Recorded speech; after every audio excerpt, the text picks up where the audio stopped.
Hello and welcome. Although I'm making quite the progress on my Halloween costume, it is way too hot here in Ontario.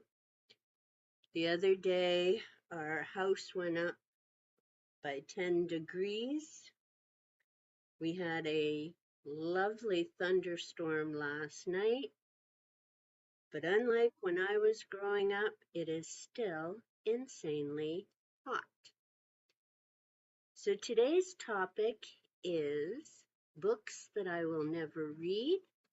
And as soon as I get my ponytail in, we'll get started. And here I am. And the ponytail is a little stretched out a bit. I know I had it scheduled for 3 o'clock, but as you can tell from my background here, this is an ambiance. We have a storm moving in. So I figured I'd go through the pile of books and hopefully I get through them and the power doesn't go out. I don't know if this time, if we get a thunderstorm, if the temperatures will finally cool down a bit. Hopefully people are doing well and it's comfortable in your area. I'm glad I did the yard work on this past weekend. I kind of got super busy Saturday and Sunday. I still have a bunch of things I need to do out there, including gathering up some of all the yard waste into bags and things. But at least I got it done before the heat and the humidity hit. So, what do I mean by books I will never read? Most of the books that I'm going to be talking about are typically considered a reference book, or they're just really big and I'll be referring to them in the future. And the first book that I'll start with doesn't apply to that, but it is a book that I won't be able to read, unfortunately. And I started looking for this particular book because of the banned book project. When I had read Go Ask Alice, a book that I had read as a teenager and that had a huge impact on me and life choices, I'd also remembered reading about Karen Ann Quinlan. And I very much want to find an English copy of her story. If you're not aware of Karen Ann Quinlan, she ended up in the hospital after being out with friends one night. She was in a coma. Initially, they didn't know what happened, and she had stayed in that coma. Hey, Ven, how are you? She had stayed in that coma for over a decade. She was on life support. Her family, there were a lot of legal issues and right to life issues, and they finally got permission to say goodbye to their daughter. So it was a very impactful read for me, along with Go Ask Alice. And I had borrowed the story of Karen Ann Quinlan from the library originally. It was written by her parents and what they had gone through. But this copy is in French. It ended up being ordered from France. They don't have it in the library here anymore. In my public library system, I tried to find an English copy on Amazon. It was brutal. So the search continues to try and find an English copy of Karen Ann Quinlan's story.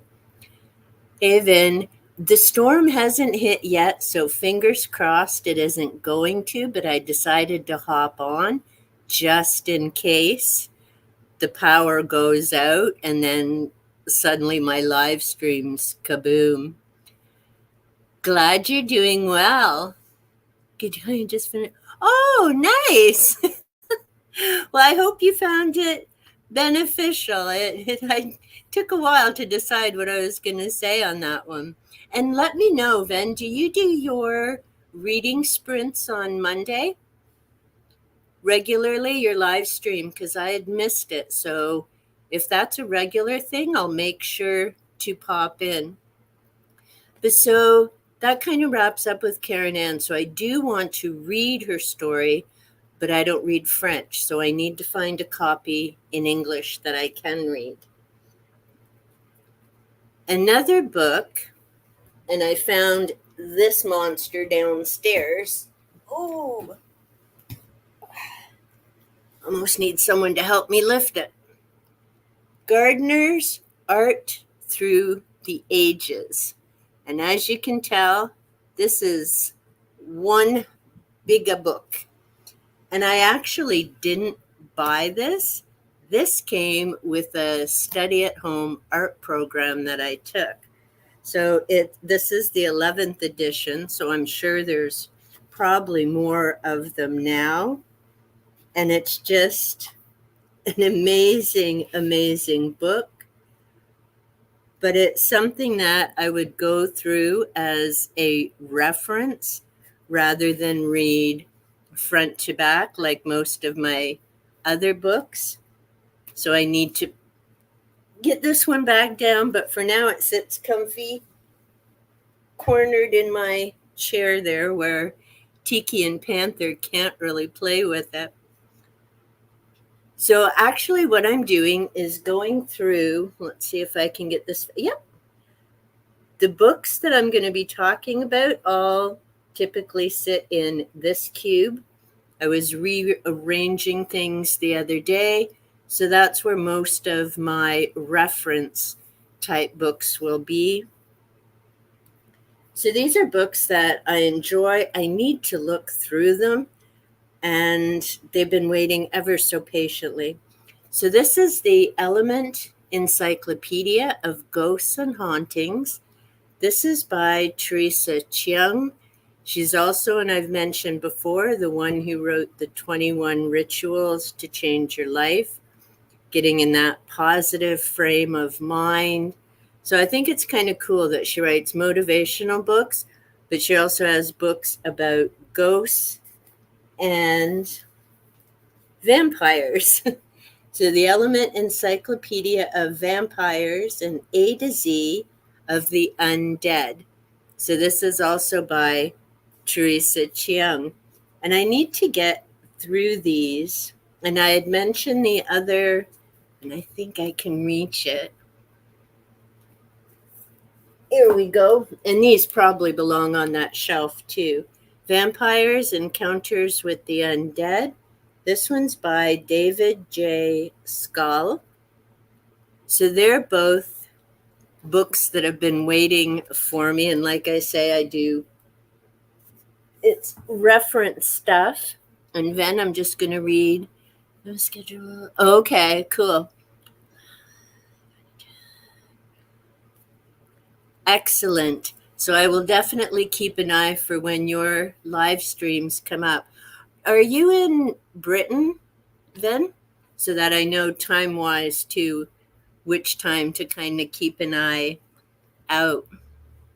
I'm Eastern Standard Time, but I know a number of different people that I have who pop in are Britain, and several people down the States who are in the same time period as I am. Time period? Time, whatchamacallit. I'm suddenly having a mind fart. Time zone. There we go. That's the word I wanted. Time zone. The other book that I have. Okay, awesome. Good to know. The next one is the Element Encyclopedia of Secret Signs and Symbols. This is the ultimate A to Z guide from alchemy to the zodiac. This is by Adele Nozadar. Hope I said that right. It's a really amazing book, and I've flipped through it before. It has about shapes We've got animals.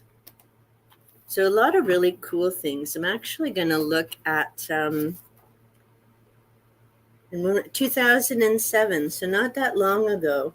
So there's signs and symbols of magic and mystery, a world of hidden secrets, so landscapes, the natural world, fauna, flora, flowers of the underworld. Okay, that would be interesting.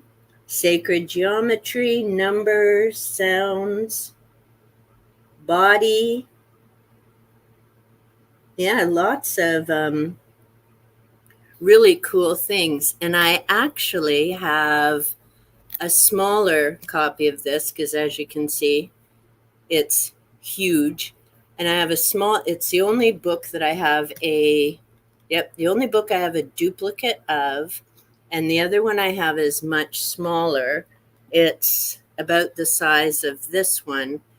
And I have the smaller copy, so when I'm doing work, sometimes I'll take my books and things outside so I can sit in my yard, listen to nature, and do some of my notes. So instead of trying to take this big honker out, I just take the smaller one with me. And I have a sketch pad that I'm going to be starting to do my notes for symbology and things in there. Exactly, Ven. I agree. And I mean, part of that, I think that's why I like the Da Vinci Code. There were some things, like I can't say I like the main character. He just, I guess for lack of a better way of saying it, doesn't seem that bright. Like he really doesn't put things together unless it's symbols. I liked how it was, you had to keep figuring things out to move to the next thing. And I've always found that type of thing interesting. I've got a number of different books on numerology and different things like that. I've actually got, I think, yeah, I've got 4 other books up in the top corner here on symbology. And that's the thing with my bookshelves, cubes. Things are always moving depending on what I'm reading, what I'm currently researching. Oh, it's on Kindle. There you go. That's cool. But yeah, and I found these years ago. I think on the discount table at Indigo. Loved going there. But lately I've been going to my thrift store if you've seen my book haul videos.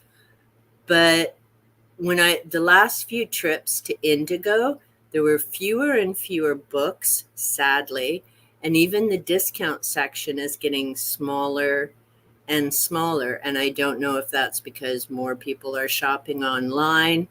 We've lost a number of stores in my area because of online shopping. They just couldn't compete, sadly. So, yeah, I'm not sure. Read a couple before I fell out. May need to go back. I just reread the Da Vinci Code a couple last March, I think it was. And I read it again because I've had the secrets of the code sitting waiting for 15 to 20 years, maybe. But I thought, well, there's no point reading about the secrets of the code if I couldn't remember the actual book.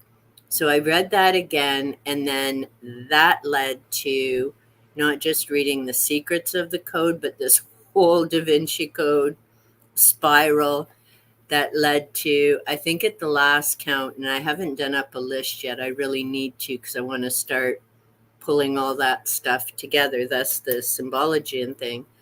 I think the last count was 50 books that I'd read doing that whole spiral rabbit hole deal. The nice thing is the vast majority of them were from my own library. So not only did I end up on the spiral, but it helped with my goal of reading what you personally own. And I'm not part of the one on YouTube where they read so much before they go shopping. It was a goal I set for myself in January 2022 because I started looking around. I have all these books. There are some that have been waiting for eons, and I still haven't read them. So I thought, well, instead of, constantly going and getting new books and just packing my shelves, I really need to start reading what I own. So I've been working away at that, and thankfully I've managed to finish a number of them. To the thankfully to the Da Vinci Code Spiral. And now I have to stop going to the thrift store and adding more and more to the piles. So yeah, it's just funny how that goes. Yeah, you were saying, Ven, that you don't really have decent thrift stores. The two that are close to me, one's only 10 minutes away, which is brutal because it's too easy to get to. And the other one, mind you, isn't more than 20, 25 minutes, depending on the traffic. Now, the one that's farther away, it's nice. And if I'm looking for kind of self-empowerment, self-help type of books, that's the store to go to. They have a nice 2-section area of a lot of great titles there. If I'm looking for, well, the Star Trek that's where I found my Star Trek set, all but log number 9. So I'll have to try and find that. But they actually, now that I know which shelf to look at, the store only 10 minutes away has a bunch of Star Trek, Star Wars books there. So I know where to look for that. That's where I find most of the ghost books that I've picked up from that one series. And what else do I typically... It's a bit of a bigger store, and they've got a much wider selection, but it's great. Oh, I'm glad you're having a good reading year. That's amazing. Trying fell off the buying side fast. Yeah, I couldn't have done it because when there's a deal or if there's a book that I'm looking for, whether it's something I'm curious about, whatever, I don't want to risk not being able to find it. One's already had. Nice. Well, 50 is amazing. That's a good job. Yeah, I didn't start doing that one because I knew that I wouldn't be able to stick with it. Not that I'm always out shopping, but, and especially when I've been seeing these 50% off deals. I mean, the thrift stores have good deals to begin with. I've got books for $1, some are $3, some are $5 at the most. And I mean, they're hardcovers. So to get a hardcover in immaculate condition for $5, you certainly can't do that anywhere else. And if it's a 50% off sale, you just got that book for $2.50. So yeah, and I mean, for the book trek that I'm participating in, and that was started by Vin at Revenant Reads, all I had was my magazine, and I'm like, yeah, and I'd unhauled my book trek or Star Trek books years ago. So I ended up finding them and getting all but the one. So that was pretty exciting. And yeah, I've enjoyed finding all the different things, especially when you can't find them at the library. Like, I can't believe my library is just... they've got plenty of graphic novels in that, but they don't have the actual Star Trek. Already on my list. Run off their plan. Nice. That's great, though. And, I think it is good to read what we own as well as keep an eye, because I've been finding, and I'll eventually do the video. I just need to get them all collected.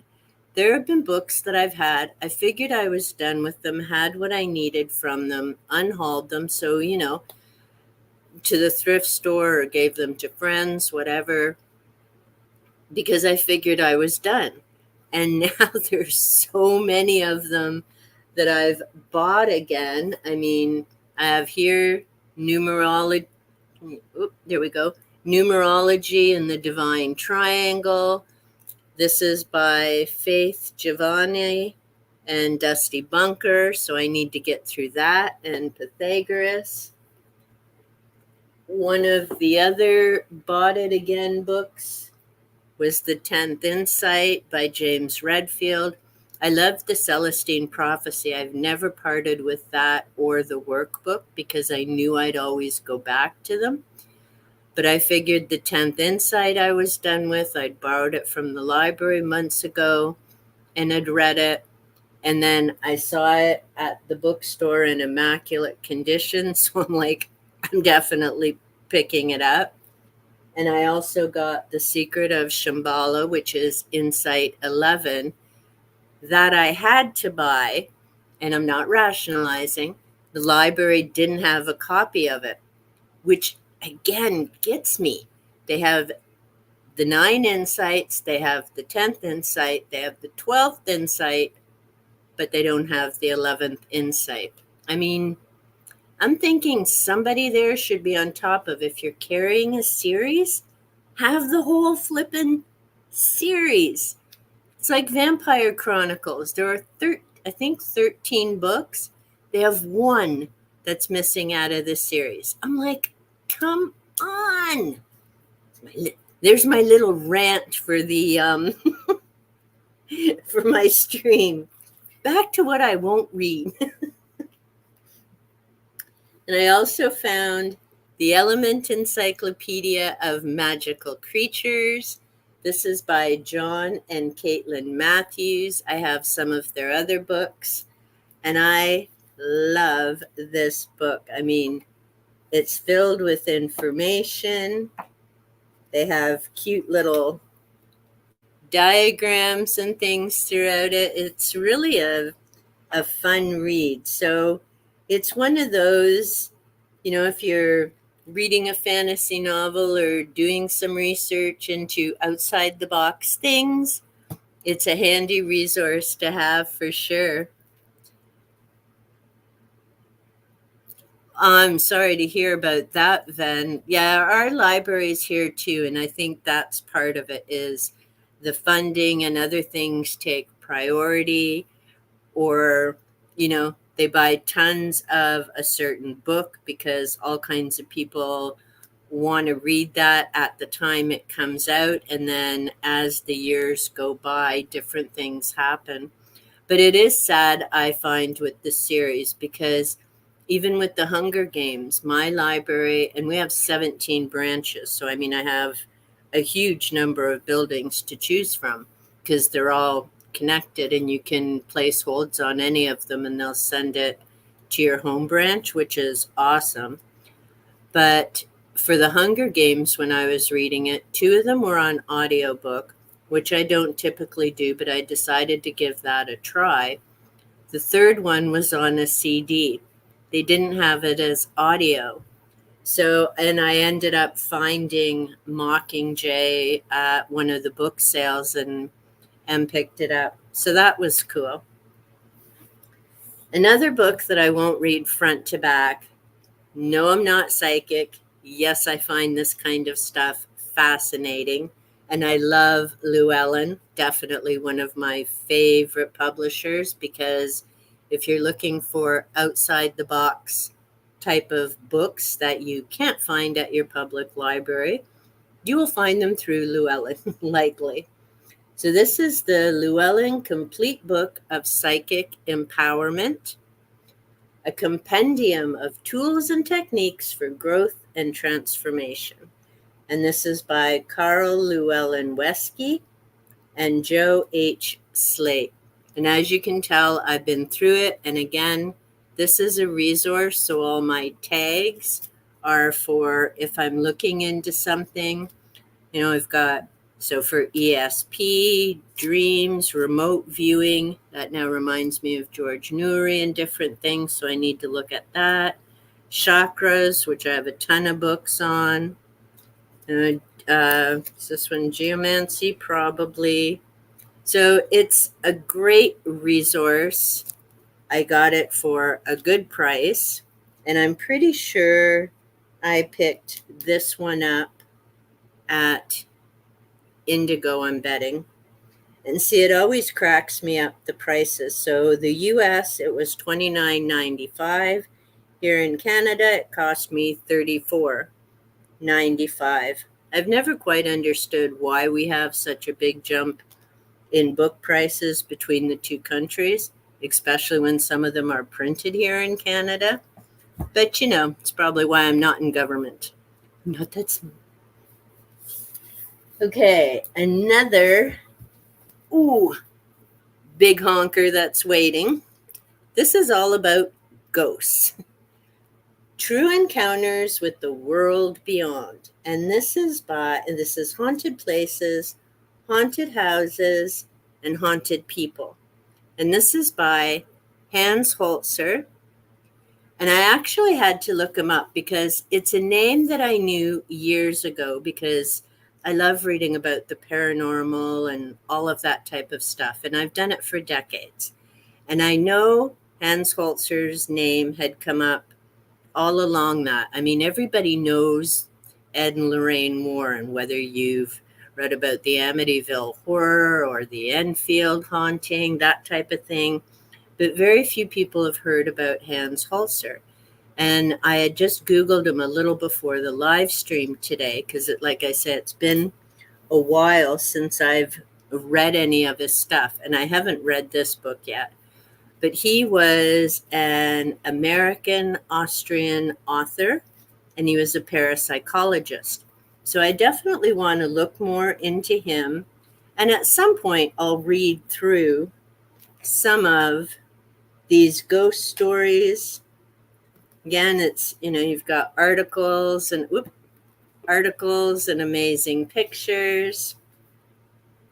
So it'll definitely, and as I get more into my Hoax and Holy Grail series, there'll definitely be information worth pulling out there. Now, another book by Hans, and we'll see what this is like. And like ghosts, it's been waiting for at least 20, 25 years. And these, I'm pretty sure, again, were Indigo finds. Yeah, they're both chunkers. This one's massive as well. True Encounters with Wicca, Wizards, Covens, Cults, and Magic. Now, I'm impressed. There's a K at the end of magic there. And I didn't know until I was just reading about something else that I'd started with Aleister Crowley. If I remember correctly, it was Crowley who started putting the K at the end of magic to differentiate between magician's sleight of hand versus magic and the concept of those who follow it as learning, spirituality. People have different takes about it. So I'm really curious to find out what's in here. I just haven't gotten to it yet. And I'll be very interested to find out. Okay, speaking of, and this will tie in, I have another book that's about secret religions. And Aleister, of course, comes up in there, as do many other people. And I just find it fascinating to learn about different belief systems, how some of that came to be. And I recently found Drawing Down the Moon by Margot Adler. And that was also a study of the different types of belief systems, goddess worship, that type of thing. And I find it fascinating. I enjoy learning about many different belief systems and ideas. As I've said, I think recently in one of my videos, I don't really have a name for what I do. I live my life. I'm grateful for every day. I believe in a creative force. Other people call that force God. And I just enjoy having conversations with people. And yeah, that's just me. The last chunker that I have, which I haven't read, and again, it's a resource and it's huge like the other two. This is Mythology, the Illustrated Anthology of World Myth and Storytelling. And the general editor of this is C. Scott Littleton. And there's some amazing pictures on the front. And yeah, it's awesome. I agree, Ven. And this is why I don't understand why there's so many difficulties between humans about that. When you really start, and I was lucky, one of my electives when I was in university, I took a religious studies course and I found it fascinating. I really enjoyed it, started looking into, you know, the nature-based religions as well as the traditional ones. And yeah, the more that you read and delve into it, the more you find in common than different. They all have their unique parts, but at the end of the day, there's a lot in common. And wouldn't it be nice if people could just sit around a table or, do a Zoom or StreamYard conference, whatever, and have this open, awesome discussion about coming together rather than constantly this divide and conquer thing. Yeah, I could build a house for sure. They're massive. But yeah, this one is amazing as well. I mean, the artwork in these books, you could even just spend the day sitting and looking through them. They're just, I mean, partly because I'm not an artist. The course that I took was just a little home study course and learning about, watercolors, acrylics, different mediums and such. But I'm no artist by any stretch. But it was fun taking it and the course and learning about different things. And I mean, like I say, I've got the other, see, out of those 4 books, I'd have the, walls, and then I just need a ceiling. But yeah, they're amazing. I mean, there's just such, oh, there you go. Odysseus, and I was saying about needing to reading Homer and the Iliad again. So yeah, I'll have to pop those back up on my shelves before Tiki and Panther decide that they're cat toys and something to start playing with. But basically, those were, and yay, the sky's clearing a bit, so maybe we're not going to end up getting the storm, although the plants definitely needed the rain for sure. But so those are my mostly reference and looking forward to read books. I'm trying to think if, well, I just started another Star Trek book, actually just before I was waiting to start the live stream. So I'm on to my log 2, which makes me very happy. And then I'd also, well, for my book truck, I've read log 1. I finished Probe. We watched The Wrath of Khan on Monday. And last night watched In Search of Spock. Don't know if I'm going to watch movie number 4 again or not, because I remember the journey home. So I might have to go to the undiscovered country, because I know I enjoyed watching. Mind's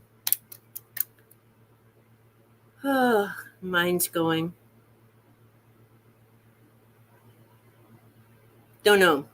There's something about the undiscovered country that I want to watch that again.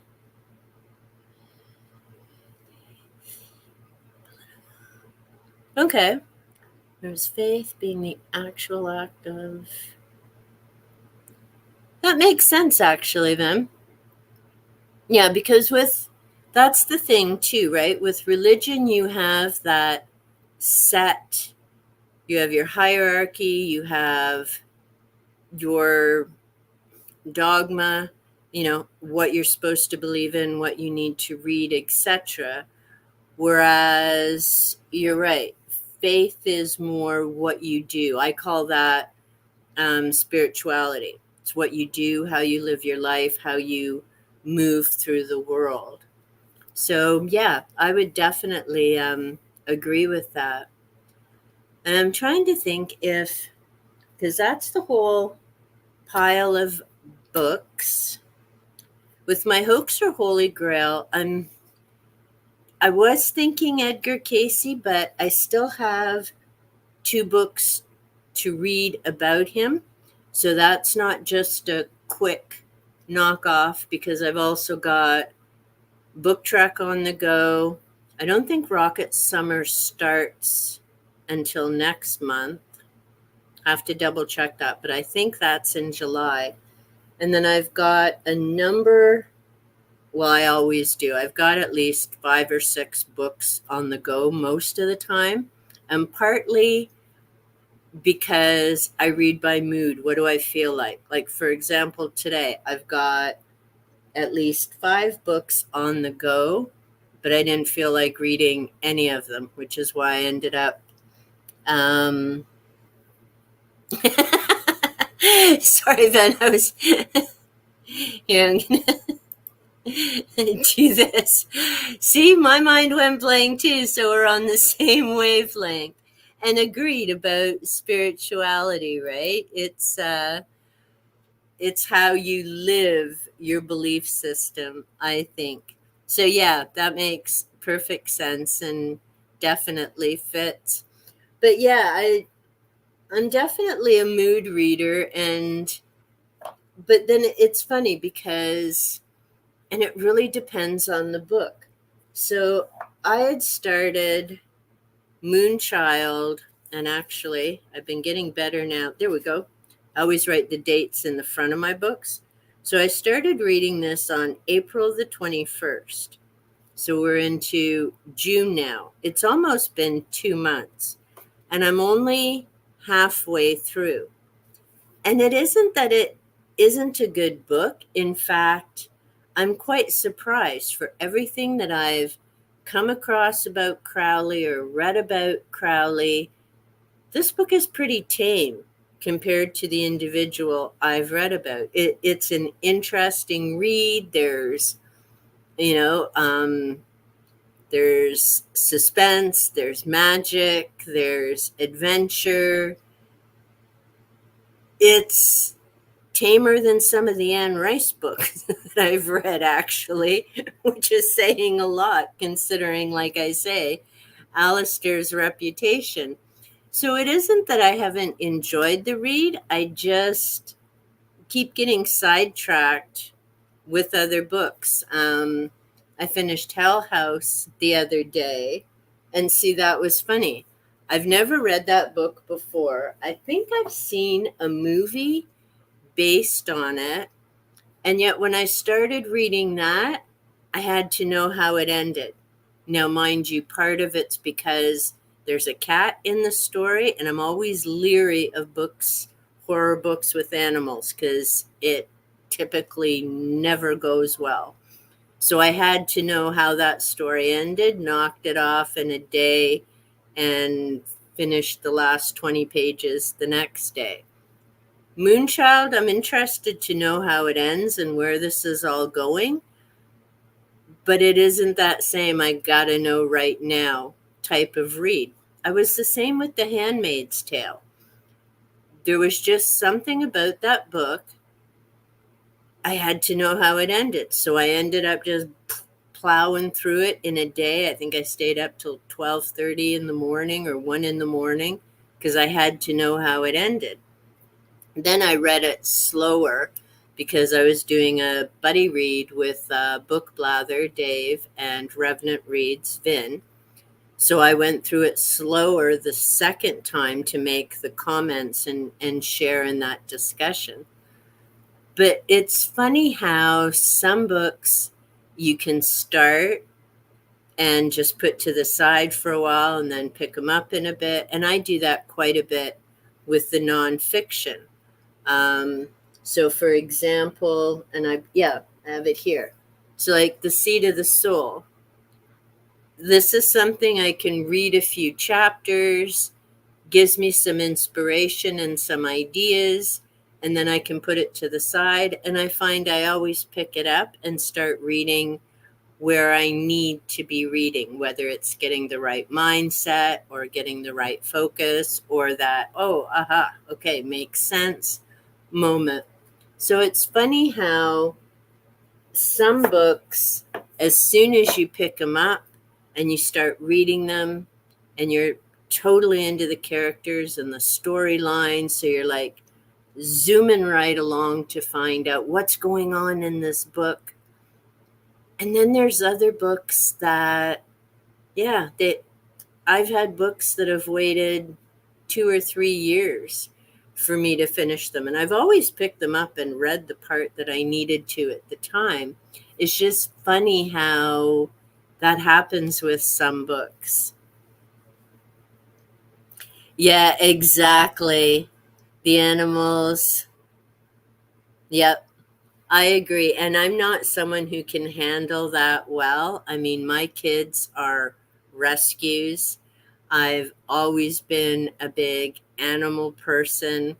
And it's interesting and it's getting harder as I get older. I mean, as a kid, I never got to watch the end of a lot of Disney movies. Um, because let's just say my language was not quite appropriate and I ended up in my room before the movie ended. If there was anything that happened to an animal, I made it pretty clear what I thought should happen to the humans. And, my dad didn't think that was maybe the right attitude. So, and then it hasn't changed. I've gotten calmer in that but I typically will not watch anything, especially if I know ahead of time. If there's an animal in it, and it's not going to go well, then I don't watch it. And, funny in terms of like some of these people with the banned books, I'm not saying don't make those movies, whatever. I'm just saying I personally don't watch it. I find that very hard. It upsets me. And if I'm watching a movie or reading a book, then I'm wanting a brain escape for a while. I want something that I'm going to either enjoy or it's going to make me think, or I'm, looking for learning something, either a new skill, a new mindset, what have you. So for me to do that, the purpose isn't to get upset and then have to find something else to do to calm me down. It kind of defeats the whole point of having read the book or watched the movie in the first place or the YouTube video, because I really don't watch much TV now. In the last 3 weeks, I would say I'm getting so much more focused on my reading and pulling information together, not just for the YouTube videos, but just for myself, like especially with the Da Vinci Code. So things like the Templars and the Masons and the symbols and, you know, going through the Bible and looking at the whole quotes is the other next thing. And not just with the Da Vinci Code, but a number of other books that I've read. Because what I found, and I'm not sure if it's Why People Believe Weird Things. It was one of the books I've just read in the last month and a bit. And they were talking about a quote, and it had to do with the Bible, and it may have been the other group that had used this quote to make their point. But then as this author was talking, they, put the full section up, and you really understood how much you miss when people only take a little snippet out of something, and how easy it is to manipulate that little snippet to get people to agree with your viewpoint. But if you go back and look at the whole content of where they pulled that snippet from, it becomes very different. And this is why I really think people need, I'm not saying you need to research and deep dive and go down the rabbit hole with everything, but like look a little deeper into some things and try and figure out what's going on, or even ask yourself, what is the motivation for this person sharing this viewpoint, talking about this, or what have you? And that includes, I don't expect people to totally take everything I say at, without questioning or doing some research. And if I'm wrong, then, leave me a nice comment to correct what I messed up. Which reminds me, I need to go back and correct one of my things in the yard video. And I don't think I can do it on the video, but I'll leave a comment below, because the bush that I called a hibiscus is not. I think it's an azalea, actually, so I need to double check that, because I don't like, if I've made a mistake, then I fess up to it. Barely want. Oh, see, and I haven't watched Doctor Who. I know a lot of people have. That's so we're going. Yep, YouTube as well. And see, even with that, like, it's funny. As a kid, I mean, the TV usually went on 10, 11 o'clock in the morning, especially through the summer holidays, right? You had the game shows. Then I used to watch soap operas in the afternoon. And then you had all the different programs in the evening. And of course, this is going back before streaming TV and all of that jazz, right? And, then game shows became a thing of the past, and I lost interest. I lost interest in the soaps probably 20 years ago. It's always the same, yada, yada, blah, blah, blah. Just the character names change, but a lot of the stuff's the same. And with streaming video, I refuse to get nickeled and dimed to death having to get all these umpteen channels to like watch 2 or 3 things. And I know people say, oh, well, it's only $6 a month. A month. But you add that up over the year, and you add that up 2, 3 channels.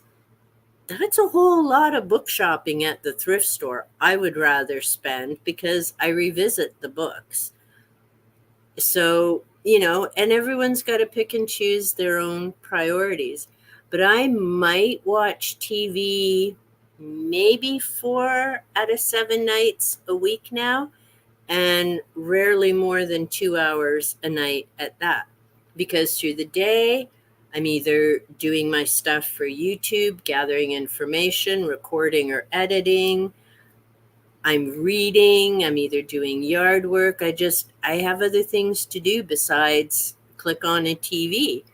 And my background noise is either music, or I'm listening to something now and again on YouTube. Normally it's music during the day, though, and YouTube is kind of my nighttime. I'll spend a couple hours on YouTube trying to catch up.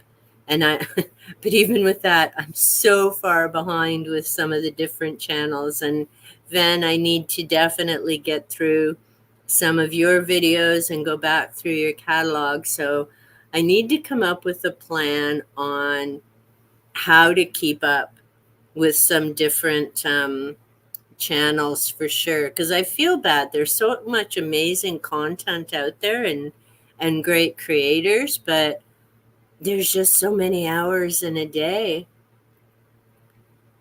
Simple, that's a good one. Yeah, simple and complex. Exactly. And that's an excellent point, then. I wish more parents would do that. Stream. Yeah, we have Prime in terms of streaming. Yep, we have, and that's it. We have Prime as well. And, one not really anything new I'm not interested in. And I think part of it, at least for me, is because when I was really into TV, I was used to a series starting in September. I mean, I remember September was the big kickoff for everything. So the new shows started in September, or shows came back in September. You had all the new episodes through till June because the series had 20 plus episodes, and reruns were July and August, which I didn't care because I grew up in the country, so I wasn't indoors anyhow. And then September rolled around and it started again, right? You were into the fall and the winter. But to be honest, I find this 8 episode is a season. I'm not really that interested in getting invested in characters or getting to know them when so many of these shows don't even last one season and definitely not 2 seasons anymore. So, why am I going to invest my time into something that's not going to continue on? And it's funny because I hadn't really thought of it at the time, but now it's regular. When Haven came on, the series that was based on Stephen King's Colorado Kid. And it was funny because Haven actually was a shorter um, series. It wasn't like Big Bang, which I loved, and Supernatural, that each had, I'm pretty sure they both had at least 20 episodes per season, if not more. And then I remember watching Haven, and it really wasn't that long. It was like a couple of months, and then it was gone again for a while. And now that's pretty much that's how I found out about Wheel of Time. Actually, it came on. We watched the 8 episodes. Then it was gone for what, like a year and a half, almost 2 years here in Canada, anyway. And after I'd seen the 8 episodes and it had said it was based on, so I went out, got the first 3 books, found I really enjoyed them. And throughout 2022, I ended up getting the whole series. So I've read all of it and I loved the books. I mean, I really enjoyed the read and the characters and where things went. Um, I still need to finish New Spring, but this is the prequel to the whole series. So this has been patiently waiting since 2022. I just haven't gotten back to it yet because I already know how the story ends. But I have to admit, I probably should read it because, like Lord of the Rings, I read The Similarian a number of years ago now. And The Similarian was actually a great read, and it really brought more to Lord of the Rings. Hey, there you go. Oh, nice. Yeah, my series are all in paperback. They're through Tor Fantasy, and they came in three book sets. So yeah, I still need to finish that. And actually, my husband got me this great hard copy. It was Wheel of Time, and it gives you all the characters and backgrounds of them. So that was kind of good. And I love that at the back of them they have all the different characters and things there as well. Yeah, see, I unhauled my similar, yeah, that one, Similarian, and Lord of the Rings. So I don't have any of those anymore. And I'm still debating whether I'm going to keep an eye in the thrift store that for them or not, because well, at the moment, and I've got to stop going to the store and just buckle down and get reading and get my notes done. And that's part of it too with some of them, is because I don't have the cover on it anymore, but I've got The Caves of the Sun. This is The Origin of Mythology by Adrian Bailey. It's an excellent read. I've read it before, but now I'm going through it slower, chapter by chapter, making notes. So that always takes a lot more time than just, kind of plowing through a book and reading it. So yeah, it's kind of hard to decide because there's different things that catch my interest. There's things that like I say, with that Da Vinci, I, got right into it. Even with banned books, I mean, I have my lists. I looked at lists from Canada, lists from the United States, pulled some ideas together. And initially, I had my list all done for 24 and then started changing my mind, read some different ones. So I'm halfway done that. I'm 12 out of 24. And at some point, I may start reading them again, but there are just so many other things that I kind of want to get to reading right now. And those books aren't on the banned book list. I was happy that, and maybe this is why I'm kind of kibitzing around a bit with reading. I finished my reading challenge on Goodreads, so I did my 50 out of 50 books. So, whew, that's one stressor off my plate. And I'm really going to end up keeping it lower next year, I think, because it just stresses me out too much. And it's my own goal. Like, it's silly. If I make it, I make it. If I don't, I don't. But I'm just so, yeah, it's part of my personality. If I've set that goal, then I want to make sure I meet it.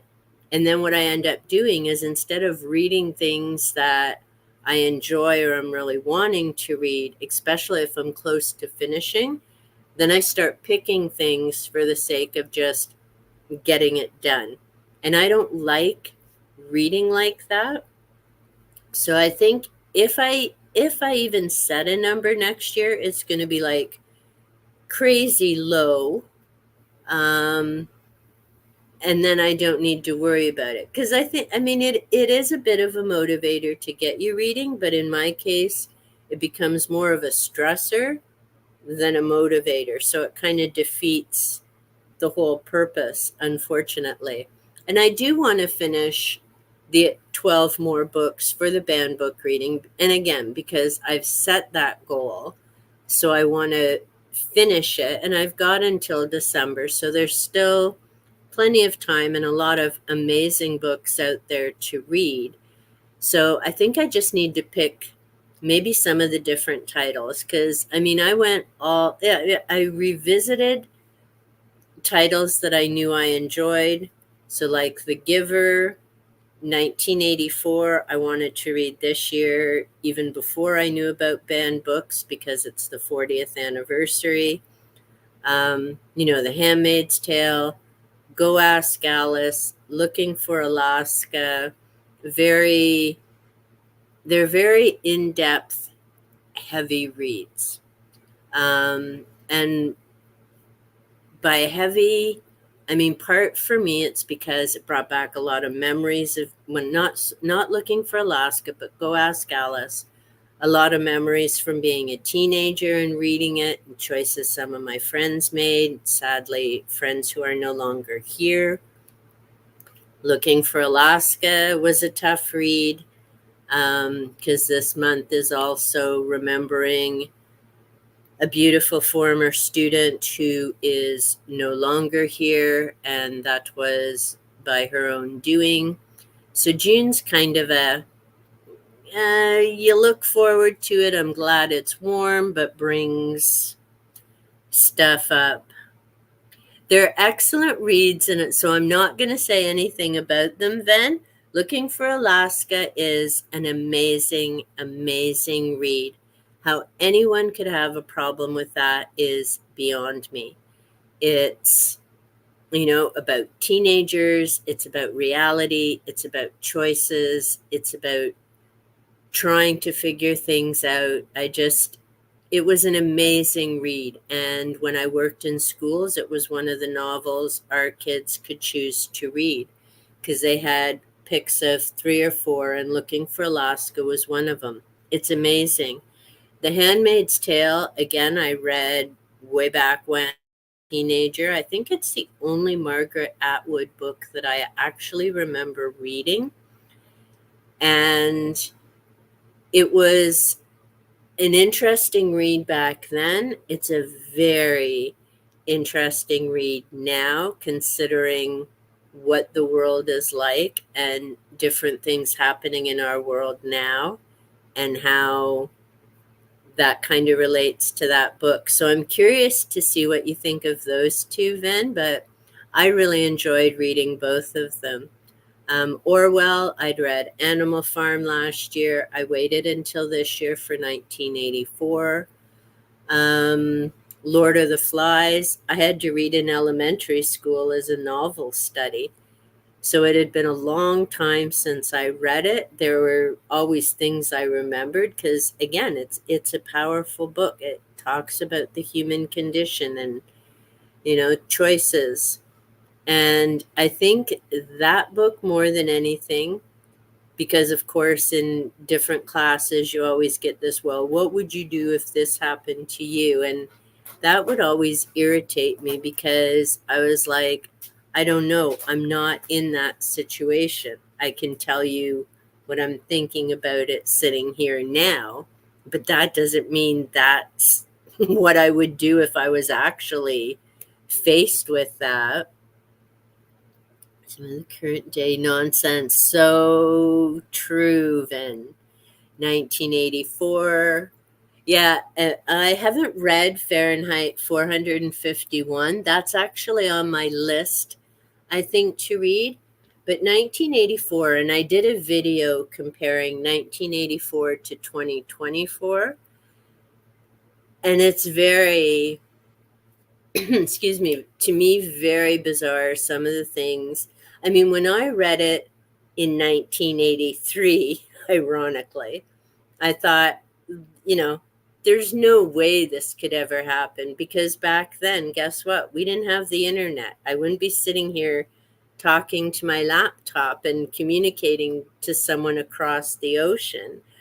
Um, you know, you didn't have cell phones and CCTV everywhere and all this kind of stuff. Like it is, and guess what? 2024, you didn't need Big Brother to get all these people to put this stuff in your homes.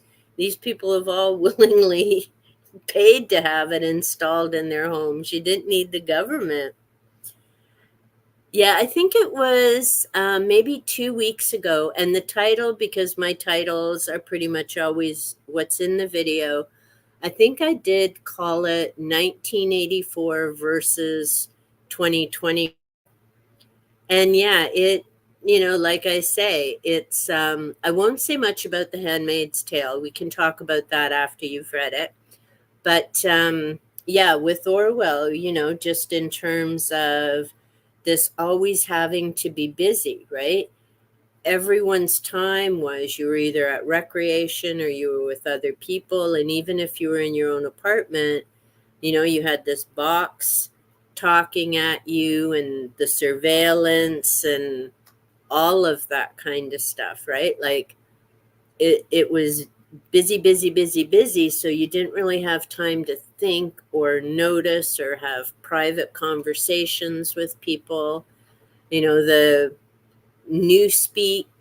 And I think about that with some of the different terms and phrases and just how the meaning of words have changed in, a few decades is it's wild, and like I say, when I first read it in 1983, it creeped me out, and it really creeped me out reading it in 1984. It's like, oh, I mean, I'm optimistic. I think there is a lot of good in the world, a lot of great people.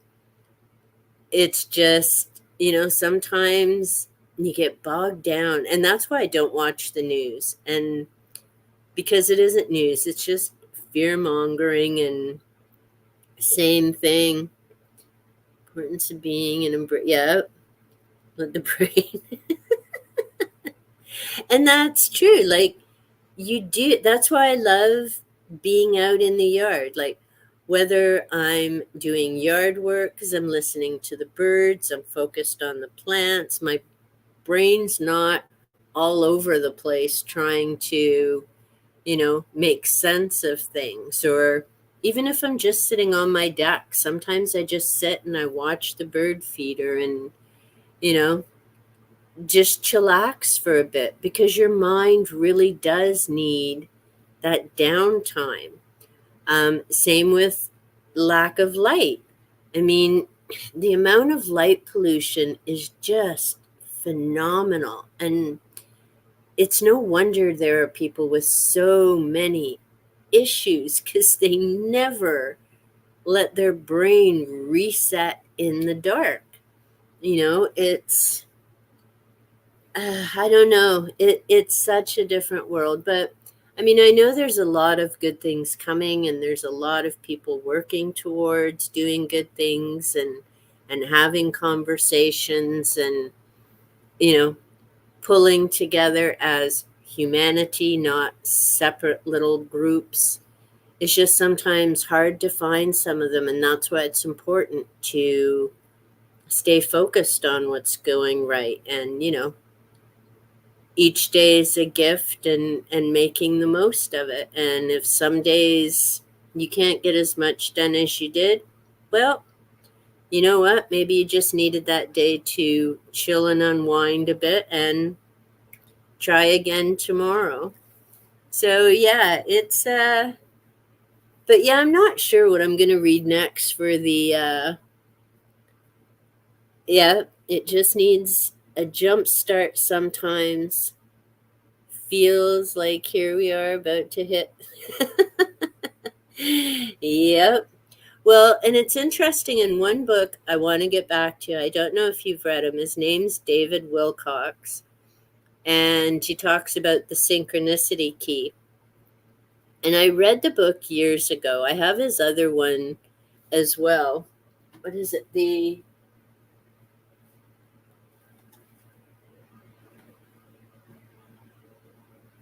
Ascension Mysteries. I haven't read that one yet, and I'll have to read the Synchronicity Key again. And that one stands out for me. And I'm not a David Wilcox fan by any means. He's much like David Icke without the reptilians. But the same, secret society, this type of thing. And one thing that he does talk about, I know he has a comparison with Lincoln and somebody else. And I've got to read that because Abraham Lincoln has always fascinated me. I don't know why. Ever since I was a kid, there's just something about that name. I have found him to be a fascinating individual. So I need to, and I want to revisit some of the stuff that Wilcox said in his book. And again, making that comparison to other things I've read. So that's been, and at some point I'll get to pulling this timeline stuff together. And what I want to do is keep track of which book I pulled the timeline from and the information. Because what I found when I was putting together my episode on the Fox sisters, and I used, I think it was 4 different books, although I've got others that I need to double check it with. But I used 4 different books that I had and a couple of things from the website. And it was fascinating to me. One of the books that's by a journalist was way off on their birth years, along with some of the information, but this was a published book. Wikipedia actually had the most accurate information in terms of their birth dates, and that coincided with all the other sources. So I'm like, okay, I'm not usually a Wikipedia person, but kudos to them for actually being more accurate than this published author. So that was pretty fascinating. From bits I've read, feels like everything here at least tends to have a soft reset every 40, give or take. Interesting. And see, it's funny that you mention that, Ven, because up here in Canada, we have to learn both our history and American history, which I've always found fascinating because I do know from talking to some Americans, they don't have to learn Canadian history in their school. But yet we, for some reason, have to learn both in ours. So our history, I mean, in high school, we have like a Canadian history, a Canadian geography. But in public school and in your general history class, you have to learn both of them. So I don't know what that's all about. But yeah, and that's the other interesting thing too, right? We pretty much just learn about, well, we have to learn, like I say, Canada and American, but there's so much other history out there, right? The different countries and things that have happened. And yeah, and I think it's important. I'm curious about your 40 years, and yeah, I want to take a look at that book by I'm not Ike. Boy, never read a book by David Icke. I know people who have. I know of him. I know he's got a website. Basically, when his name comes up, I just think of the reptilians, which is the biggest thing that he talks about. But I know there's so much more to his different ideas. But yeah, I've been really itching to kind of read that Wilcox book again. And I'm pretty sure he also mentions, and I agree, and others have said it, about the cyclical nature of history. And that's why I said, too, in my banned book video, right? If you forget, whether it's the good or the bad or whatever, but if this history keeps being eliminated through this premise of let's eliminate these names because these people were bad, what other people are forgetting is when you start eliminating all those names, you're not just eliminating their name, you're eliminating what they did. Whether that was, finding a cure for a disease, finding a new country, or whatever. Once you start eliminating those names, you start eliminating that part of history. And that becomes very dangerous. There is 1984 in action, trying to rewrite history. They're very busy.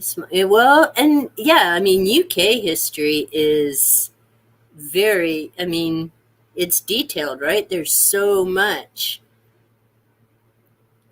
right? Some ancient, basic European, mainly war. Well, sadly, so is Canada and the US. What did you, yeah, see, I love ancient history. Um, and it's not part of my background is psychology, but in I just have read about it on my own. I love ancient history, so Egypt, the Sumerians, archaeology. I finally last year read Zachariah Sitchin's The Earth Chronicles. Those 6 books had been sitting here waiting ever so patiently for me, and that was one of the upsides to the Da Vinci Code. I finally read the Earth Chronicles, because again, that all along with the Bible and the Earth Chronicles, ancient Egypt, all tied in with that type of thing. And I've got a couple of books by Graham Hancock, not one of my favorite authors, but does have some interesting information. I have a book, actually I think I have 2 of them now, by Robert Schoch, is he a geologist? He's the one who dated the Sphinx, and then there was a big uproar because of what he said about erosion and other things. And I've Robert Bauval. So there's just, yeah, so many fascinating things out there to learn about and read and study. And yeah, TV doesn't have a big interest for me anymore. It's amazing to think at one time it was like the chunk of my day. I was still always an avid reader, especially in the summers, because working in the schools, you had the summer off. And it would be funny because I remember one year going back to school in September, and of course everyone's, oh, what'd you do? What'd you do? And the kids are all sharing about their stuff, and I'm like, it was a great summer. I went to Egypt, and I went to South America, and I went here, and I went there, and they're looking at me, and they're like, how'd you do that in 2 months over the summer? And I'm like, I read books. It was amazing. No lines at the airport, no packing. It was great. I loved it. I'm like, that's not fair. I agree. Mesopotamian history would have been amazing. Yes, I agree, man. I love reading about those specific cultures, and I'm getting a lot more into it now. Like I say, part of it because of the Da Vinci Spiral, part of it because I've just really found that time period and those cultures fascinating. Like, they're really interesting, and you look at the work that they've left behind. It's phenomenal. And it makes me wonder, right? Because their work was in stone as well as in other things, but we can see it, we can study it. What are people going to think about us in 500 years from now? I mean, you can't even read some things off a thumb drive from 20 years ago. So, what is going to be left of this society that they're going to look back on? They're going to look back and go, these people had no writing. Hey, maybe that's how come they can't find stuff. Maybe the ancients actually had computers and we just haven't figured out what they look like yet. Nice. Yeah, I would find reading about that fascinating. It's funny because history I found hard in school, but because it was mainly wars and current wars, and I just don't disagree with fighting with people or having to be violent to make your way is the only way type of thing. That's just never worked for me. But the ancients, and I mean, there were wars and conflicts and everything there too, but their world is just so different. Their viewpoint, their way of moving through the world, what was important, what were the priorities. And yeah, I would think it would be great if you could have a time machine and visit. I wouldn't want to stay, but visit, because again, I mean, it would be such a different world, right? The houses would look so different. What you would have available would be so different, let alone the language and everything else. But yeah, I love being able to see like the pictures of the ancient monuments and different things like that. Um, the different jewelry and the artwork, yeah, I always find that so fascinating. It's just amazing stuff. When lectures, two groups, and the end you'll do sit down and talk. So let's just start there. Avoid the violence. Exactly. Yeah, it's funny because Star Trek, Star Wars, big fans, saw them when they first came out in theaters. Yep, I'm that old. And somehow, I don't know why I didn't get into Doctor Who, because I love science fiction, and I think I saw a couple episodes. It just, I don't know, it's like the books, right? Star Trek, Star Wars pulled me in. Doctor Who, not so much. I mean, I know the music, but I definitely couldn't tell who's been Doctor Who or how long. I know it's been on for ages and continues to be, I think, as popular now as it was when it first came out. You certainly had a following over decades. I mean, the thing about Doctor Who is he's lasted Star Wars and the original Star Trek for sure, even though Doctor Who himself, the actor, has changed a number of times. But yeah, it's there you go. Yeah. And I mean, like I say, it was wow, 63. Geez, that's older than I am. Only by a year, but still. So Doctor Who actually started then, I think a couple years before Star Trek. Because I can't remember the year that it started airing, but I do know when I was looking in my magazine that's trivia about Star Trek, I remember it saying that it was 1964 when DeForest Kelley was not interviewing, auditioning for Dr. McCoy. So yeah, that's wild. Doctor Who's definitely not only outlasted them, but started before both of them. That's pretty cool. I think that's amazing that it's still going.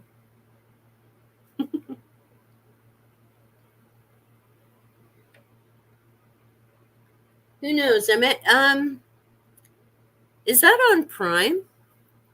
Can't remember. I know we can't get Star Trek on Prime, and although sometimes if it's something good, like we'll have the DVDs and then just binge the whole series. And it's nice. We've got a few stores here that you can take your old DVDs in and get cash for them.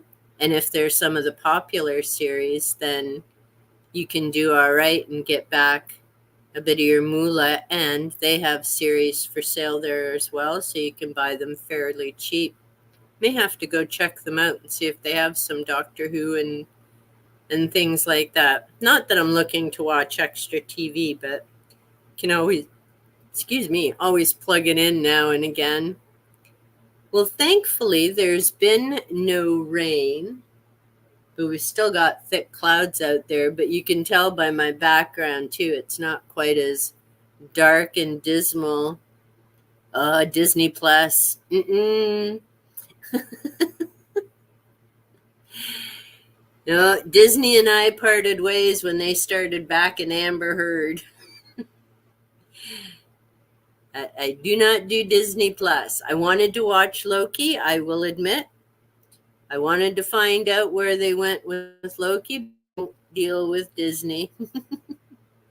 BBC. Yeah, I'm not sure what, and we got rid of cable. Whew, I think it's 15 years ago now. I think it's 50, it might even be 20 years since we've had cable. I don't know. Time seems to fly like crazy. But yeah, we haven't had cable in eons because all of a sudden they came up with all these crazy amount of channels, but many of them had the same shows. They weren't things that I wanted to watch. And oh, space and comedy channels were good. But the thing is, they had all these separate packages, and the channels that I wanted would be between two or three packages. And it's like, forget, it's like the streaming thing, right? You get nickeled and dimed. It's no, I'm not that interested. Not watch two. Yeah, I agree.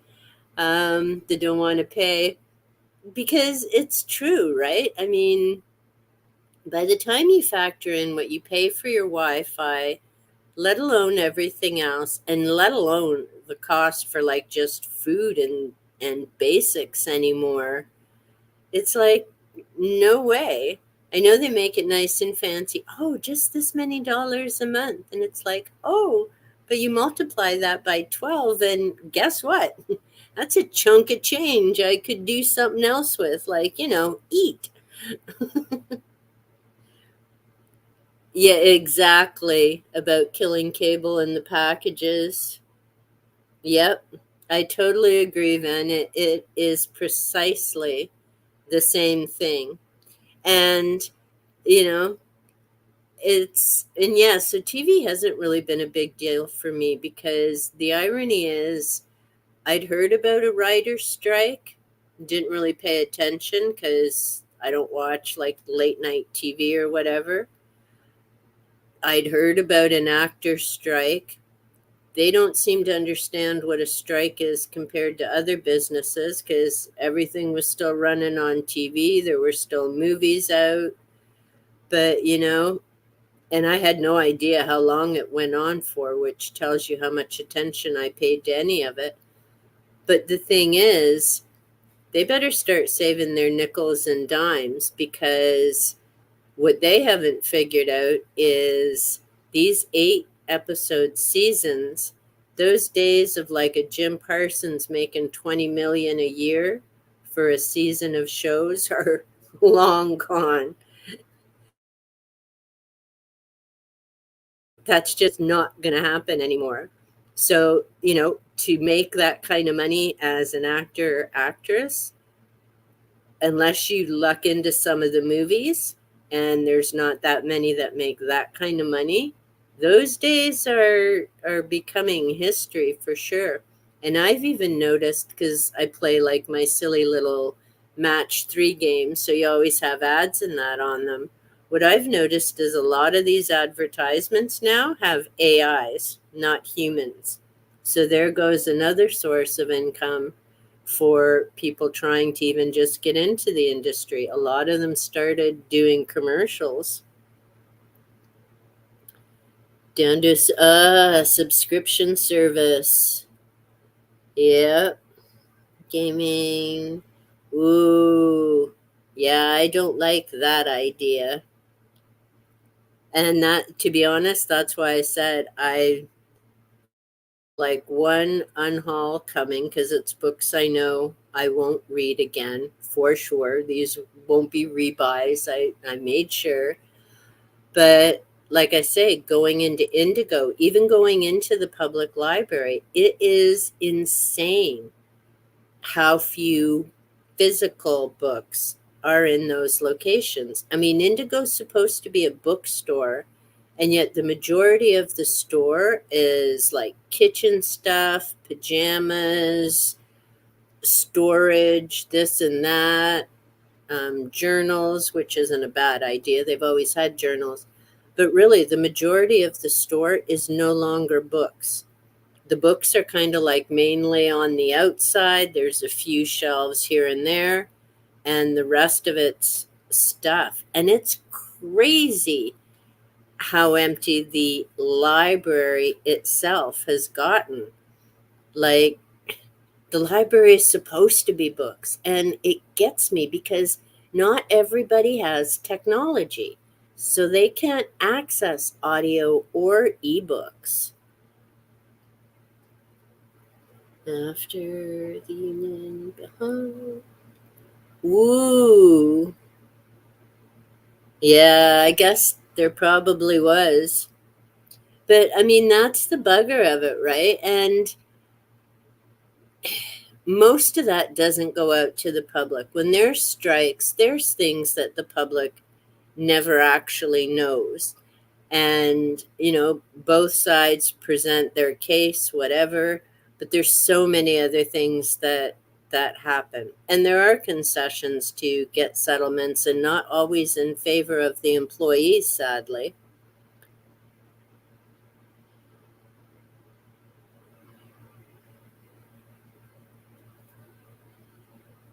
Library can be an in-person social space. Yep.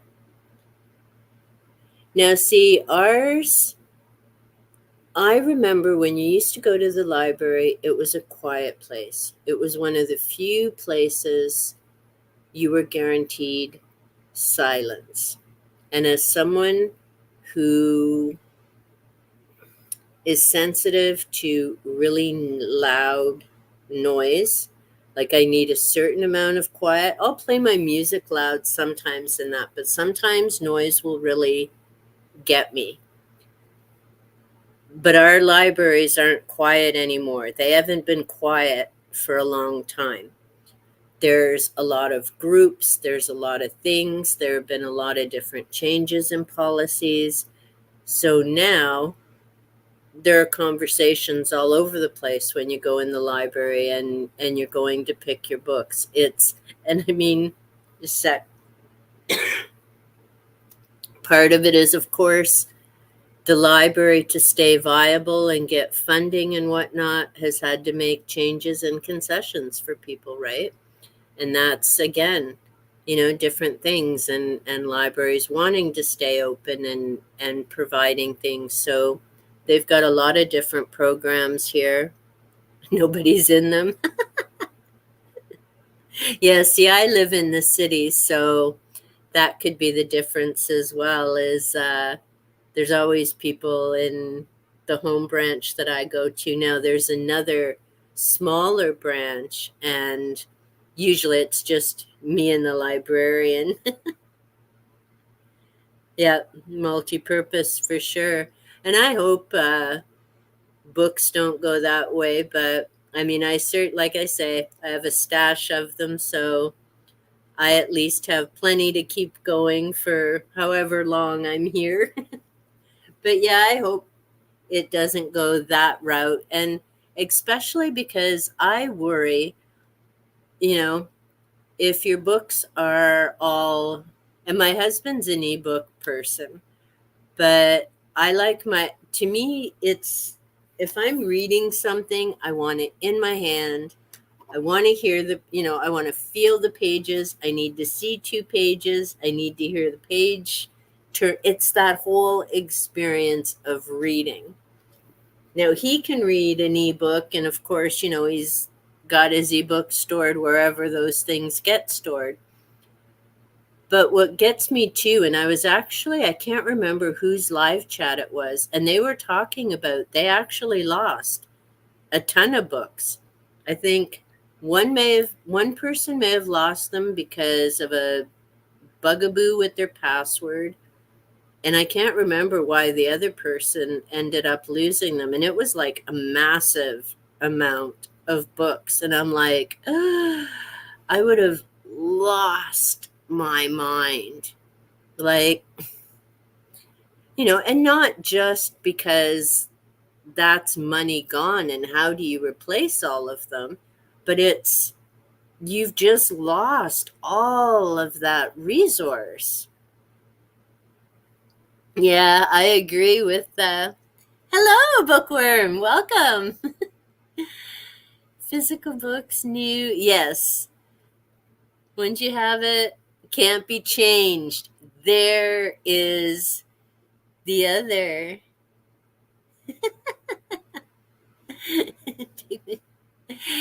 We're good. Thanks so much for joining in.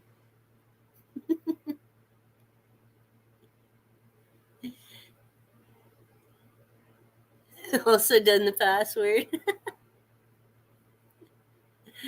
Oh no! That's terrible. Oh, that would break my heart. Oh, yikes. And yeah, I agree. And see, again, back to 1984, right? Because the character's job was changing text, whether it was, and to be honest, I don't see how you could do that, even in a small community. Like, there's a lot of things that would have to be changed to keep people thinking about that.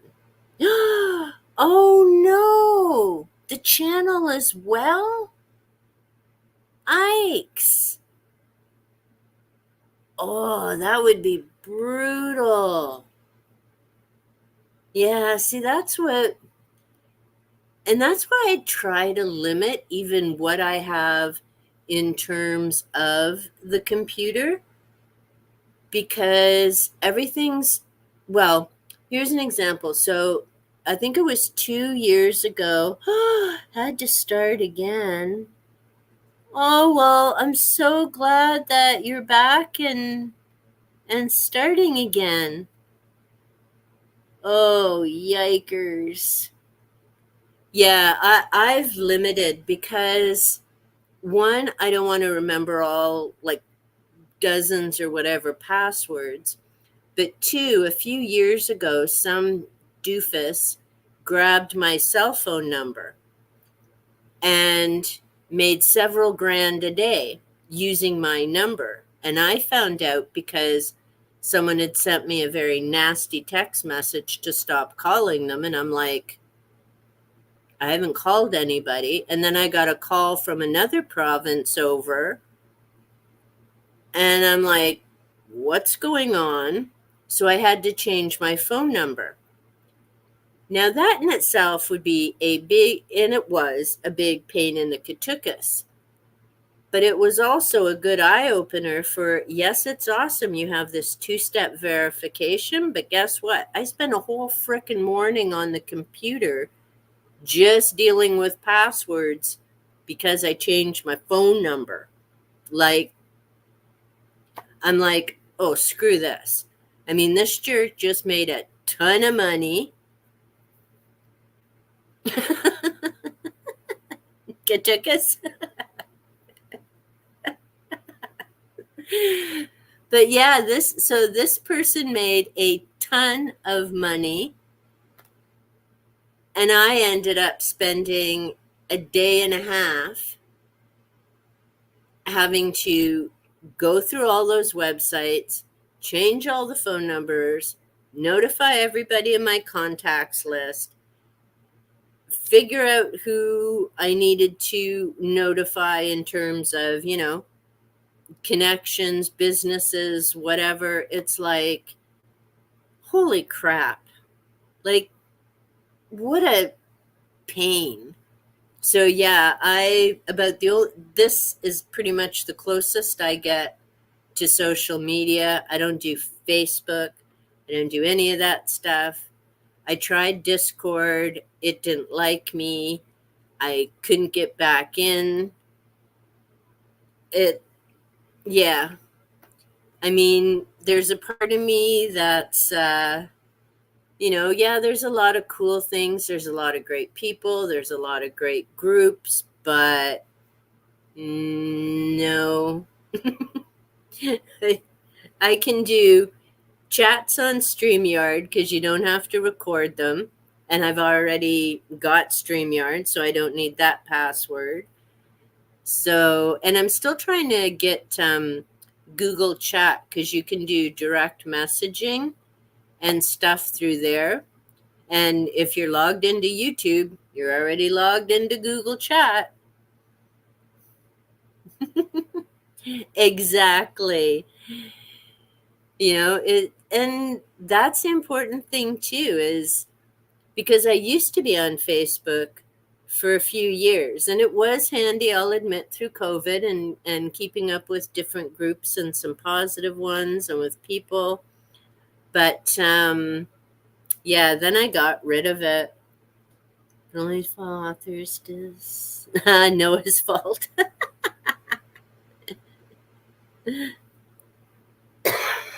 Excuse me, allergies. Yeah, see, and I tried Twitter and no, couldn't do it. Just couldn't do it. Now, Goodreads. Stand corrected. Goodreads I have, but mostly just for tracking my reading. So that way I can keep track of what books I've read, when I've read them. I love that you can get a nice little dot map of the publication years. But even there, and I joined a few groups, and again, a lot of amazing people, great people. The one thing I will say for Facebook, at least trying to follow a thread, it all goes in one nice little line so you can read people's responses and things. On Goodreads, it's brutal because it doesn't put it right under the person's response. And I just found it too hard to try and keep up.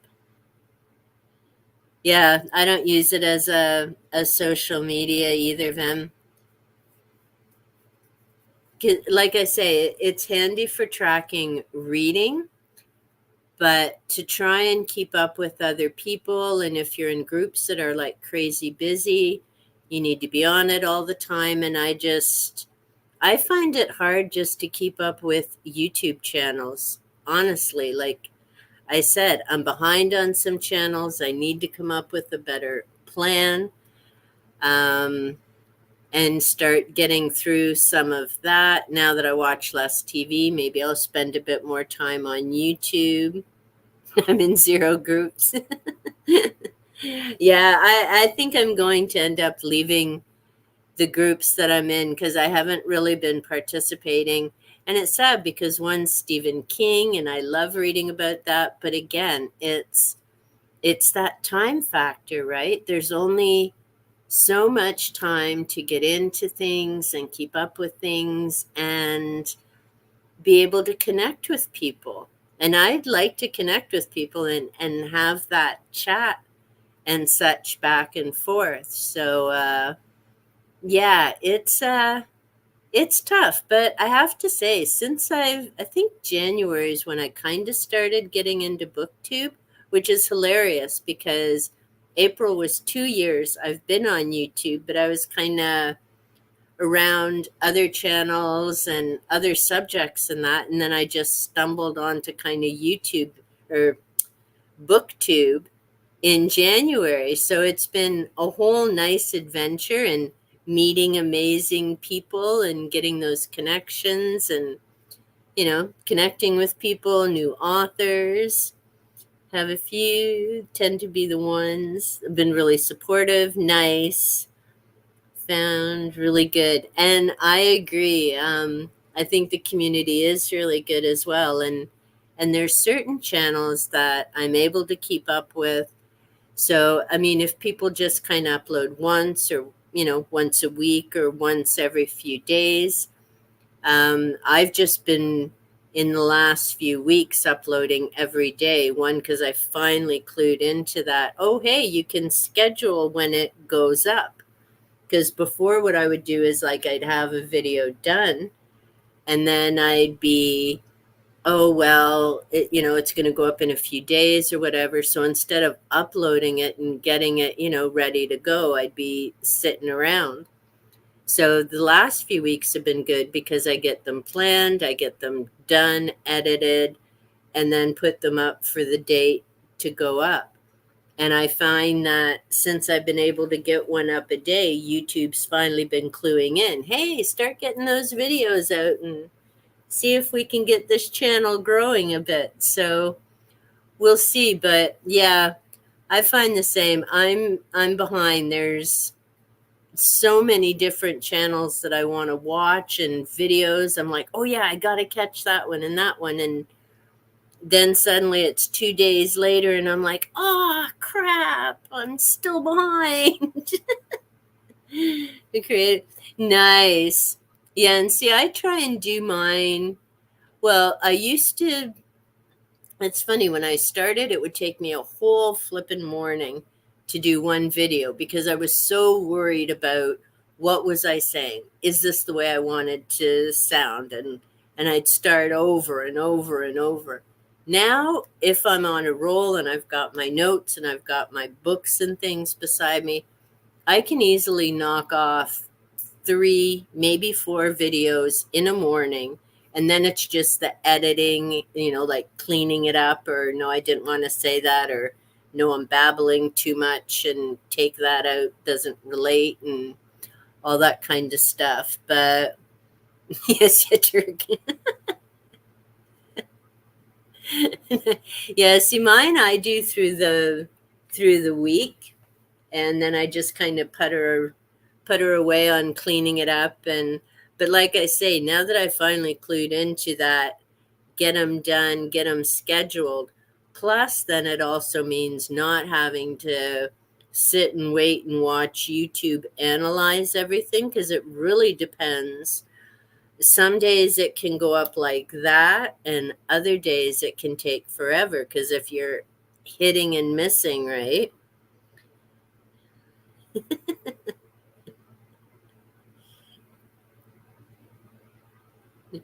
Oh, nice. The editing's simple. Yeah, and see, I've been kind of playing around and adding different things here and there. And well, it was funny, the one that I just did with the banned books. And because once I started going, I just sped it up because I thought this is going to take for ages as I go through all these books. So I had my little chipmunk voice going as I was. Usually I do the speed ups for the yard videos and chunk some things out. And sometimes I look at the end of those and I'm like, this took me an hour and a half outside. It's a 15-minute video. But yes, notes and books and yeah. And I think it's great that we do things different. And I love hearing about how other people um, get their creative process or how they record or what they decide to include in their videos.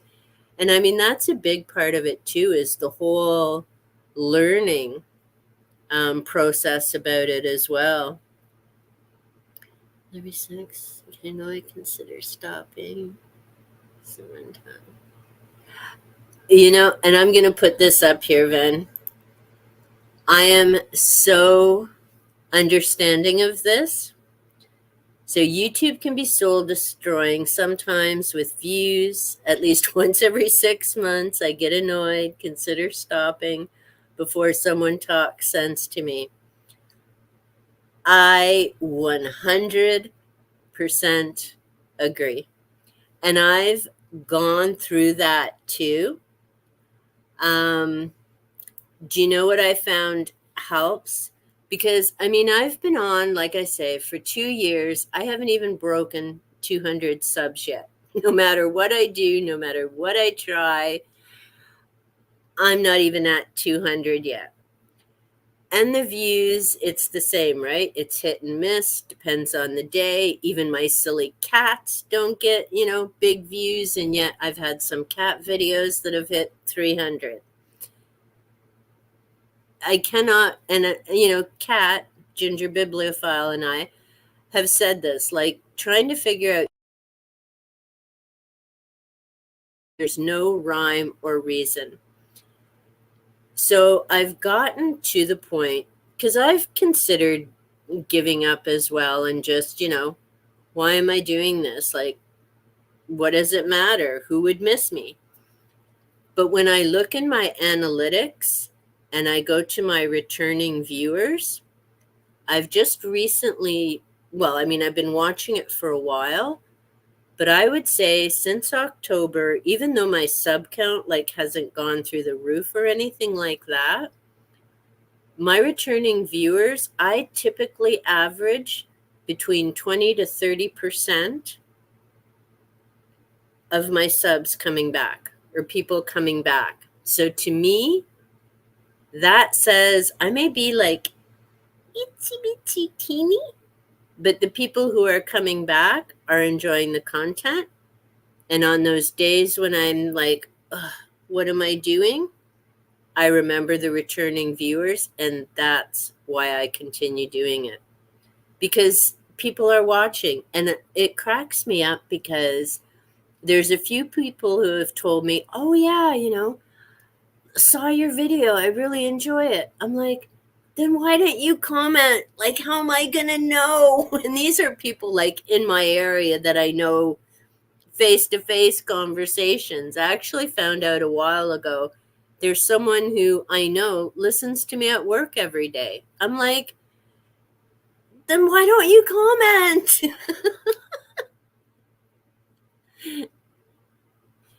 Don't you know it's big? Okay, yep.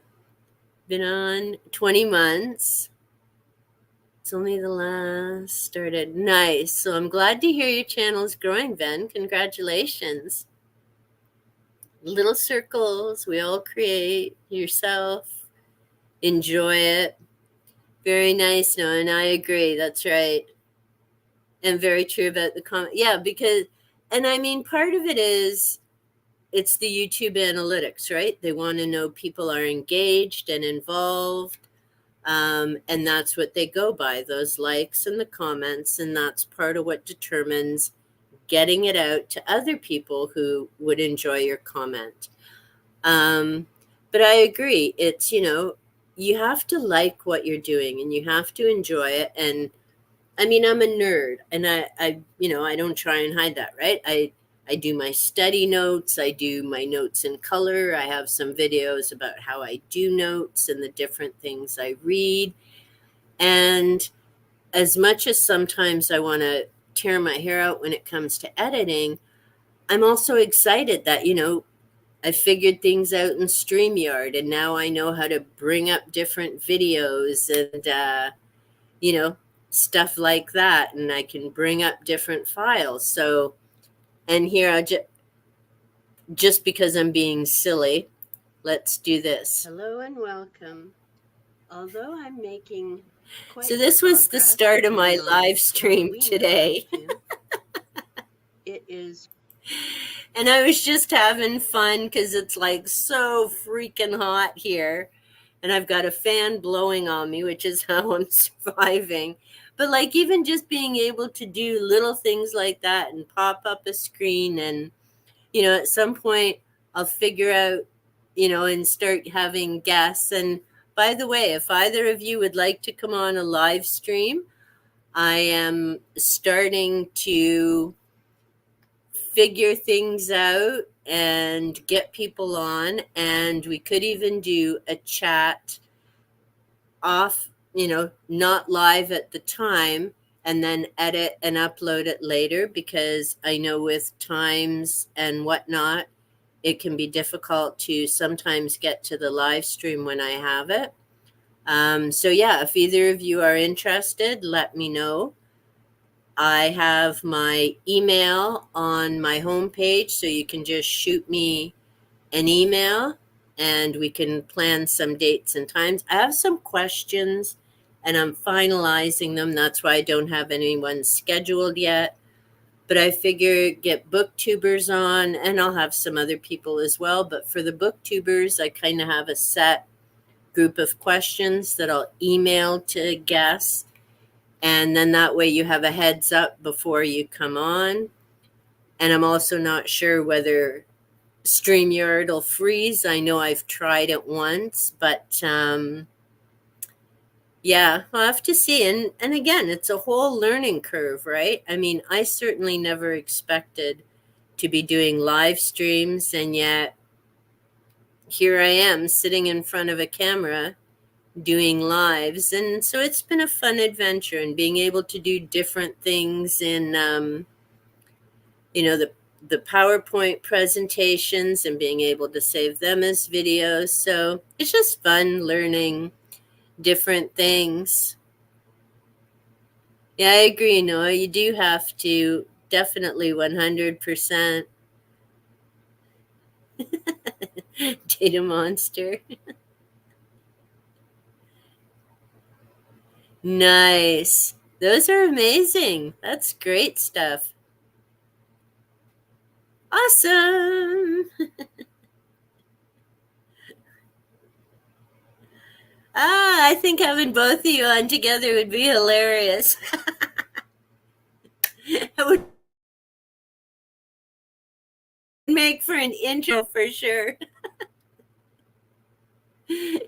But that's great. So thank you so much. And yeah, that would be wonderful because I'm starting to figure out now getting people booked or thinking of, getting people booked. And I think that would be awesome because then it's not just me sitting and chatting. And, my kids, unlike cats, not kitties, Ginger. My kids are passed out because it's too hot. So Zena's sleeping in the kitchen. I think Tiki's downstairs, and I'm not even sure where Panther is. So I don't get the cute little visits and cuddles that cat does during her reading streams. She's going to be on tonight, by the way. She's on Book Songs and Other Magic. Their live stream in probably a little while, actually. So I'm looking forward to watching that. I think it's on, yeah, I think it's through Gareth's channel, Book Songs and Other Magic.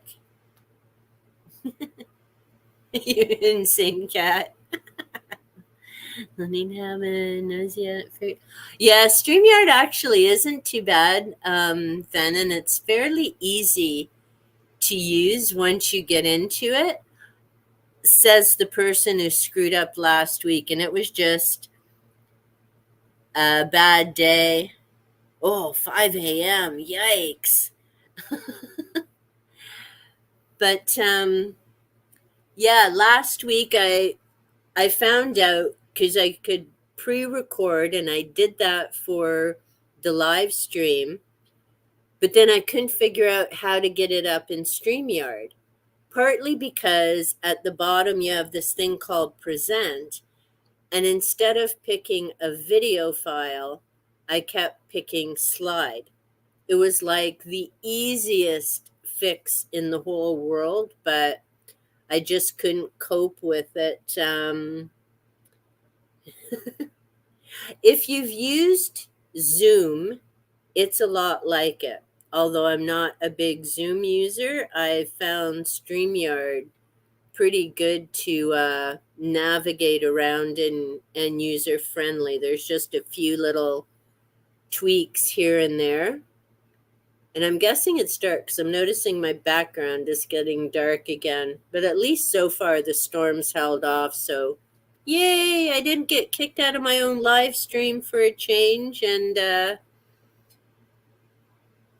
power didn't go out with a major thunderstorm. We had a big boomer last night, total light show. And I'm trying to think now.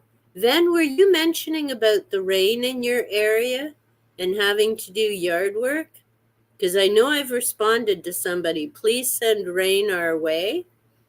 And thankfully they did. My plants were in much need of water, and I'd much rather get it from nature for free than watch my hydro bill go.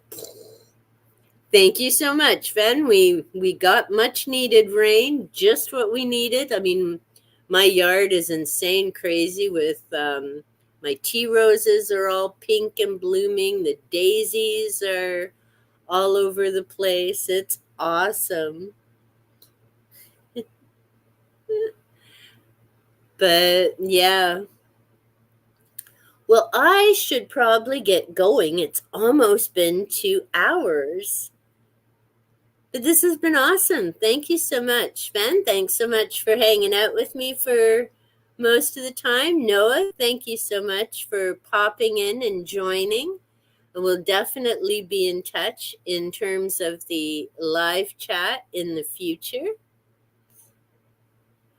So I'm going to say, have a great one. Yeah, time has flown. It's been wild. Well, I'm glad you enjoyed, Ben. Thank you so much. Thanks so much for keeping me company. Hope you enjoyed, and we had the books and things. Here's to fingers crossed I get some of my TBR done. Have an amazing one and take good care until the next time. Bye-bye.